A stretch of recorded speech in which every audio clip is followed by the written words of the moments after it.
सभी जन संचार माध्यमों पर चर्चा करेंगे। जन संचार माध्यम, जैसा कि नाम से ही विदित है, जन संचार। जन संचार का तात्पर्य, जन संचार दो शब्दों से मिलकर बना है, जन और संचार। जन अर्थात लोगों का समूह और संचार शब्द की व्युत्पत्ति चर धातु से हुई है, जिसका तात्पर्य होता है चलना। इस प्रकार संचार शब्द का तात्पर्य होता है सूचनाओं का आदान प्रदान। बच्चों, आदिम सभ्यता के से लेकर के आज तक निरंतर हम विकास के सोपानों पर अग्रसर हैं और मनुष्य की इस विकास करने के क्रम में जनसंचारों की महत्वपूर्ण भूमिका है। हमारे दिन प्रतिदिन से लेकर के देश में घटित होने वाले समस्त घटनाक्रम, सामाजिक, पर्यावरण, किसी भी दृष्टि पर हम अगर ध्यान देते हैं तो समस्त घटनाओं की जो हमें जानकारी मिलती है, या यूँ कहें कि मनुष्य की जो भी क्रियाकलाप है उसमें जनसंचार एक महत्वपूर्ण भूमिका निभाता है। जनसंचार शब्द में ही एक बहुत बड़ा अर्थ छिपा हुआ है। जब भी हम एक व्यक्ति दूसरे व्यक्ति से अपने भावों, विचारों का आदान प्रदान करता है तो वही संचार शब्द की उत्पत्ति हो जाती है। और बिना सूचनाओं एवं भावों के आदान प्रदान के व्यक्ति का जीवन एक क्षण मात्र के लिए भी संभव नहीं है। इसलिए जनसंचार मनुष्य के जीवन में एक महत्वपूर्ण भूमिका निभाने वाला माध्यम बना हुआ है। आज हम सभी जनसंचार माध्यम की विस्तार से चर्चा करते हैं। संचार के कार्य। संचार के कार्यों को ध्यान में रखने से पहले हमें इस बात का विशेष ध्यान रखना होगा कि जो ही हम दूरदर्शन पर या टीवी चैनलों पर न्यूज का प्रसारण देखते हैं, अगर उनको ध्यान में रखते हुए हम इन सब पॉइंट्स का अध्ययन करेंगे तो हमें जनसंचार को समझने में बहुत ही सुलभता होगी। जनसंचार के कार्यों पर प्रकाश डालने पर देखिए, जनसंचार का सबसे प्रमुख कार्य होता है सूचना देना। संचार माध्यम सूचनाओं का आदान प्रदान एक स्थान से दूसरे स्थान तक करते हैं। बच्चों, संचार माध्यमों के विकास के कारण धरती जो है बहुत ही सिमटी हुई सी छोटी हो गई है। विश्व के किसी कोने में कोई भी घटना घटित होती है, वो क्षण मात्र में ही जनसंचार माध्यमों की सुलभता के कारण ही कहीं भी किसी कोने में अगर कोई घटना घटती है तो आप विश्व के किसी कोने में बैठ करके उसकी सूचना, उसकी तस्वीरें और उस घटना से संबंधित तथ्यों की जानकारी आप प्राप्त कर सकते हैं। दूसरा कार्य शिक्षित करना। जनसंचार माध्यमों का कार्य शिक्षा देना भी होता है। शिक्षा समाज की जनसंचार माध्यम समाज को जागरूक करने में, किसी भी समस्या के प्रति जागरूक करने में जनसंचार माध्यम अपनी महत्वपूर्ण भूमिका निभाते हैं। हम वर्तमान समय का ही उदाहरण लें तो आज जनसंचार माध्यम जो वैश्विक महामारी कोरोना चली है, उस पर लोगों के अंदर चेतना जागृत करने के लिए, उनको एकजुट करने के लिए और किसी भी समस्या से लड़ने के लिए, सजग करने के लिए, उनके अंदर के संदेह और भ्रम को दूर करने के लिए जनसंचार माध्यम एक महत्वपूर्ण भूमिका निभा रहा है। तो इस प्रकार यह उसका शिक्षित करने का रूप जो हमारे सामने आता है कि जनसंचार माध्यम समाज को शिक्षित करने का एक बहुत बड़ा सशक्त माध्यम है। और बच्चों, आप कल्पना करिए कि जनसंचार माध्यमों के अभाव में ये हम किस प्रकार पंगु थे। बिना जनसंचार माध्यमों के हम सभी ज्ञान एवं तकनीक रखने के बाद भी हमारे आपसी स्वयं की खोजों, ज्ञान एवं तकनीकी का न दूसरे हमसे लाभ उठा सकते हैं, न हम दूसरों के ज्ञान और तकनीकी का लाभ हम उठा सकते हैं। इस प्रकार जनसंचार माध्यम समाज को विकसित करने का एक प्रमुख कारण है। मनोरंजन करना। जनसंचार माध्यमों का ही मनोरंजन भी जनसंचार माध्यमों के अंतर्गत ही आता है। सूचनाओं के आदान प्रदान का तात्पर्य केवल समाचार या पत्रकारिता से जुड़ी हुई सूचनाओं का आदान प्रदान ही नहीं है। सूचनाओं के आदान प्रदान में भावों, विचारों, कल्पनाओं या किसी दृश्य या किसी विषय विशेष पर अपने विचारों को प्रकट करना भी जनसंचार माध्यम के अंतर्गत ही आता है। एजेंडा तय करना। एजेंडा तय करने का तात्पर्य किसी प्रमुख मुद्दे पर, किसी विशेष मुद्दे पर समस्त जनता अगर किसी एक विषय पर क्या सोचती है, इसको संचार माध्यमों के द्वारा सरकार या प्रमुख सरकारी कार्यालयों तक जब हम प्रस्तुत करते हैं तो सरकार भी विवश होकर के जनता के मनोनुकूल निर्णय लेने के लिए बाध्य होती है।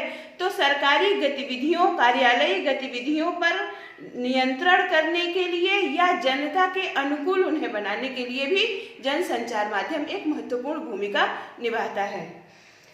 निगरानी करना। बच्चों, आज आप दूरदर्शन पर स्टिंग ऑपरेशन का कार्यक्रम बहुत ही चाव से देखते होंगे। ये स्टिंग ऑपरेशन अर्थात छिपे हुए कैमरे से किसी भी घटनाक्रम की निगरानी करना और बाद में उस दुर्व्यवस्था को समाज के सामने ला करके उसे हतोत्साहित करना, उसे कानूनी कार्यवाही करना और इस प्रकार समाज के विरुद्ध चल रही गतिविधियों पर नियंत्रण करना भी जनसंचार माध्यम का एक महत्वपूर्ण दायित्व है। विचार विमर्श करना। आज हम सभी देखते हैं किसी भी गंभीर मुद्दे पर देश के लिए, समाज के लिए या मानवता के लिए या किसी भी विषय पर समाज में जो हमारे सामने घटित हो रही घटनाएं हैं उन पर विशेषज्ञों की राय ली जा सकती है। लेखकों, पत्रकारों, समाज सेवियों या किसी वर्ग विशेष के व्यक्ति आकर के जनसंचार माध्यमों के द्वारा ही अपने विचारों में एक पैनल बना करके सामूहिक डिस्कशन के माध्यम से किसी विषय विशेष पर, किसी समस्यात्मक मसले पर आपस में विचार विमर्श करते हैं और उस समस्या का मिल करके विचार विमर्श के द्वारा निदान करते हैं। तो ऐसी भी ये भी जनसंचार माध्यम के कार्यों के अंतर्गत ही आता है। तो इस प्रकार एक बार पुनः अवलोकन करेंगे जनसंचार माध्यम के कार्य कौन कौन से हैं। सूचना देना, शिक्षित करना, मनोरंजन करना, एजेंडा तय करना, निगरानी करना और विचार विमर्श करना। अब इसके बाद हम जनसंचार माध्यमों के प्रकारों पर प्रकाश डालते हैं। आइए हम सभी देखते हैं कि हमारे संपूर्ण विश्व में जनसंचार माध्यम के किस प्रकार विकास एवं विस्तार किस प्रकार से हुआ। जनसंचार माध्यमों के प्रकारों पर चर्चा करते समय पहले हम इस बात का ध्यान रखेंगे कि आज आधुनिक टेक्नोलॉजी का विकास होने के साथ साथ विभिन्न प्रकार के संचार माध्यम हम सभी के समक्ष उपलब्ध हो गए हैं, जिसके माध्यम से हम देश विदेश में घटित होने वाली किसी भी गतिविधि का सहज ढंग से सूचना प्राप्त कर लेते हैं और उसका दृश्य भी प्राप्त कर लेते हैं। परंतु क्या प्राचीन काल में जब हमारे इन आधुनिक जनसंचार माध्यमों का विकास नहीं हुआ था तो क्या सूचनाओं का आदान प्रदान नहीं होता था? ऐसा नहीं है। सूचनाओं का आदान प्रदान तब भी होता था। आप स्मरण करें जब हमारे यहाँ प्राचीन काल में, जो कि आप कहानियों में या उद्धरणों में सुनते हैं कि राजाओं के यहाँ हरकारे रखे जाते थे। हरकारे वही संदेश वाहक का रूप होते थे। हरकारा एक स्थान से दूसरे स्थान तक एक राजा का संदेश दूसरे राजा तक पहुंचाता था। तो वो हरकारे भी एक तरह से जनसंचार माध्यम का ही कार्य करते थे। अंतर बस इतना था कि जनसंचार उस समय की जो प्रणाली थी या उस समय के उपलब्ध संसाधन जो थे वो अधिक समय लेने वाले थे। धीरे धीरे समुदाय प्राचीन भारत में या विश्व में पूरे समाज को शिक्षित करने के लिए या समाज तक कोई संदेश पहुंचाने के लिए अन्य दूसरे संचार माध्यमों का भी सहारा लिया गया। आपको आश्चर्य होगा कि मैं यहाँ पर जिन माध्यमों के बारे में चर्चा कर रही हूँ ये भी जनसंचार, इनके बारे में आप बहुत भली भांति परिचित हैं, परंतु वो भी एक प्रकार से समाज को शिक्षा देने का कार्य करते हैं, इसलिए जनसंचार माध्यम के अंतर्गत ही आते थे। जैसे परंपरागत संचार माध्यम अर्थात प्राचीन काल से जिन संचार माध्यमों का उपयोग सूचनाओं का आदान प्रदान करने के लिए या लोगों को शिक्षित करने के लिए या लोगों का मनोरंजन करने के लिए या उनके किसी विषय वस्तु पर, किसी घटनाक्रम पर या किसी मुद्दे पर उनकी राय जानने के लिए जो प्राचीन काल में जो माध्यम प्रयोग किए जाते थे उन माध्यमों के बारे में भी एक हल्की सी चर्चा कर लेनी उपयुक्त रहेगी, जिससे कि आपको प्राचीन काल से लेकर के आज तक जनसंचार माध्यमों के विकास का क्रम स्पष्ट हो जाए। चित्रकला, आप जैसा कि जानते हैं हमारे भारत में चित्रकला, मूर्तिकला और भित्तिकला संभवतः आप अनभिज्ञ हो, दीवारों पर जो चित्रकारी होती है। इन आप अजंता और एलोरा की गुफाओं के बारे में भली भांति परिचित है, वहाँ की मूर्तिकला और चित्रकला। बच्चों, प्राचीन काल में वो भी एक जनसंचार माध्यम का ही कार्य करती हैं। तत्कालीन समय में न आपके पास रेडियो था, न टेलीविजन था, न कैमरे थे, न मोबाइल थे, इस तरह की अत्याधुनिक माध्यम नहीं थे, परंतु लोग अपने विचारों के आदान प्रदान का इस प्रकार से माध्यमों का इस प्रकार प्रयोग करते थे। तो चित्रकला, मूर्तिकला, भित्तिकला या राजस्थान जैसे क्षेत्रों में एक कठपुतली नृत्य भी प्रचलित है, उसके माध्यम से भी विभिन्न संदेशप्रद कहानियों के माध्यम से, विभिन्न संदेशप्रद गीतों के माध्यम से लोगों का मनोरंजन भी किया जाता था और मनोरंजन के साथ साथ उनको किसी विषय विशेष पर शिक्षा भी दी जाती थी।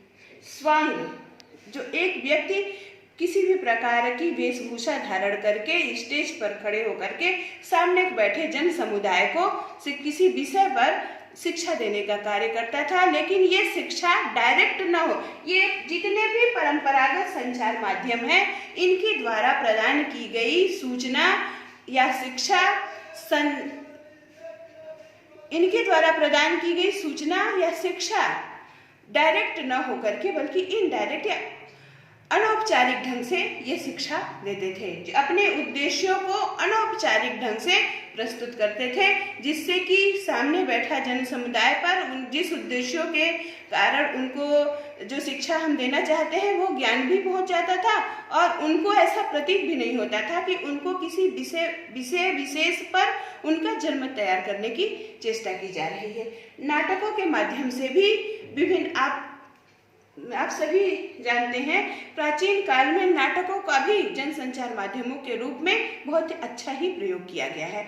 ये थे हमारे परंपरागत संचार माध्यम। इन सभी संचार माध्यमों का प्रयोग प्राचीन काल में हमारे भारत में या विदेशों में भी भिन्न भिन्न रूपों में किया जाता रहा है।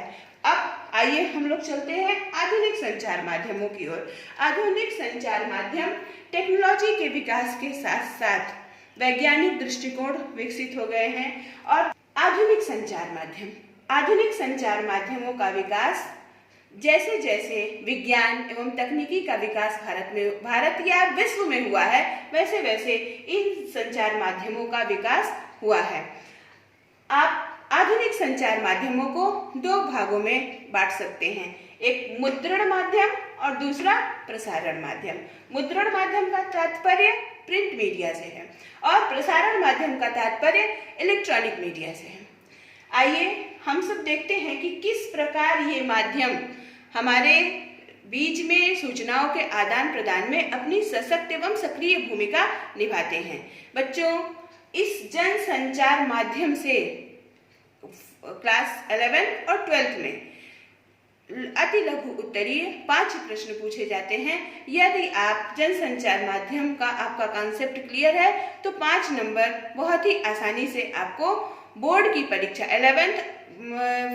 11th तथा 12th की परीक्षाओं में 5 नंबर के क्वेश्चन आप इस जनसंचार माध्यम से प्राप्त करते हैं। इसलिए अगर आपको माध्यमों का ठीक और सही ज्ञान है तो आपके लिए वो अंक प्राप्त करना बहुत ही आसान हो जाता है।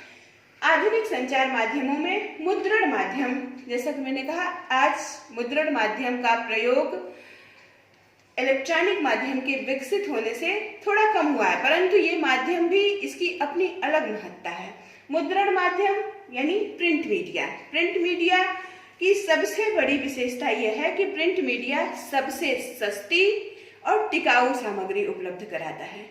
आपको इसके विभिन्न उदाहरण समाचार पत्र, पत्रिकाएं, पुस्तकें, हैंडबिल, फोल्डर, पंपलेट, या फिर अन्य विज्ञापन में प्रयुक्त किए जाने वाले अन्य बहुत सारे जो भी आप स्टिकर कहेंगे, विनाइल स्टिकर कह सकते हैं, बैनर कह सकते हैं, ये सभी वस्तुएं संचार माध्यम के अंतर्गत आती हैं। ये मुद्रण माध्यम के अंतर्गत आने वाले संचार माध्यमों के जो भी उदाहरण है वो उसकी एक अलग अपनी विशिष्टता है। जहां इलेक्ट्रॉनिक मीडिया बहुत ही सशक्त, सरल, कम समय में उपलब्ध होने वाली वस्तुएं ज्ञान उपलब्ध कराता है, तो प्रिंट मीडिया सरल, टिकाऊ और स्थायी ज्ञान उपलब्ध कराता है। प्रिंट मीडिया की सबसे प्रमुख विशेष, अगर हम प्रिंट मीडिया की दो विशेषताओं के बारे में चर्चा करें तो प्रिंट मीडिया की सबसे प्रमुख विशेषता कि सर्वसाधारण को आसानी से सुलभ हो जाना, सबसे सस्ता एवं टिकाऊ माध्यम है। समाचार पत्रिकाओं या इसमें छपे हुए किसी लेख को, किसी ज्ञान को हम आसानी से सुरक्षित करके साक्ष्य के रूप में रख सकते हैं और आवश्यकता पड़ने पर जब चाहें हम उसका प्रयोग कर सकते हैं। इसका प्रारंभ, मुद्रण का सबसे पहले प्रारंभ चीन से माना जाता है। 886 ईस्वी में चीन में मुद्रण का सबसे पहले प्रारंभ किया गया था। अब आइए हम सभी आज की सबसे अधिक पॉपुलर और सशक्त माध्यम इलेक्ट्रॉनिक मीडिया, आधुनिक संचार माध्यम, प्रसारण माध्यम पर चर्चा करते हैं। प्रसारण माध्यम के अंतर्गत दो तरह के माध्यम होते हैं, एक श्रव्य माध्यम और दृश्य श्रव्य माध्यम। श्रव्य माध्यम जिनका उपयोग केवल सुनने के, जो हमें सूचनाओं का आदान प्रदान केवल सुनने के लिए देते हैं, जैसे कि रेडियो के द्वारा हम सूचनाओं का आदान प्रदान भी होता है, साथ ही हमारा मनोरंजन भी होता है, या जनसंचार के समस्त कार्य रेडियो भी करता है, परंतु वह एक श्रव्य माध्यम है।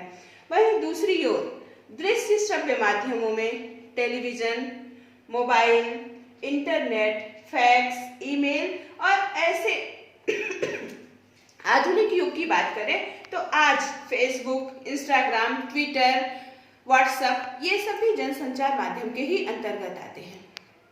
इन सभी माध्यमों के द्वारा सूचनाओं का आदान प्रदान बड़ी ही सुगमता से किया जा रहा है। ये संचार माध्यम अपनी सुलभता के कारण विश्व को एक बहुत ही छोटे परिवार के रूप में प्रदर्शित कर दिए हैं कि आज विश्व के किसी कोने में कोई घटना होती है, क्षण भर में ही उसकी घटना के संबंधित दृश्य, उसकी समग्र जानकारी हम विश्व के किसी कोने में बैठे हुए प्राप्त कर सकते हैं। तो इस प्रकार जनसंचार माध्यम हमारे जीवन में एक महत्वपूर्ण भूमिका अदा करती है और जनसंचार माध्यमों के अभाव में हम आज के जीवन की कल्पना नहीं कर सकते। बच्चों, आज हम जनसंचार माध्यम आज हमारे जीवन का एक अनिवार्य अंग हो गया है। जनसंचार माध्यमों के अभाव में हम एक क्षण मात्र के लिए भी अपने जीवन की कल्पना नहीं कर सकते। मैं आशा करती हूँ कि इस वीडियो के माध्यम से मैंने जनसंचार माध्यम के बारे में जो कुछ भी जानकारी देने का प्रयास किया है उससे आपकी प्रारंभिक जानकारी स्पष्ट हो गई है। जनसंचार माध्यम की एक प्रकार से भूमिका है। अब आगे चल करके जनसंचार माध्यम के जो इलेक्ट्रॉनिक मीडिया के जो भी अंग हैं, इनके द्वारा समाज में सूचनाओं के आदान प्रदान के लिए विभिन्न प्रकार की टेक्निक का प्रयोग करके जो नए सूचनाएं दी जाती हैं, उनके अलग अलग प्रकार हैं। उनको प्रश्नों के माध्यम से ही समझा जा सकता है, क्योंकि बच्चों जनसंचार माध्यम एक बहुत बड़ा विस्तृत अध्ययन की सामग्री है जिसे प्रश्नों के माध्यम से लगभग 150-200 प्रश्नों के माध्यम से इसे एक PDF में आप सभी के पास प्रस्तुत किया जाएगा। परंतु इस इतने जानकारी से जितना भी आज के इस लेक्चर में मैंने दिया है, इससे परीक्षा में पूछे गए लगभग 3 से 4 क्वेश्चन आपको अवश्य मिल जाएंगे।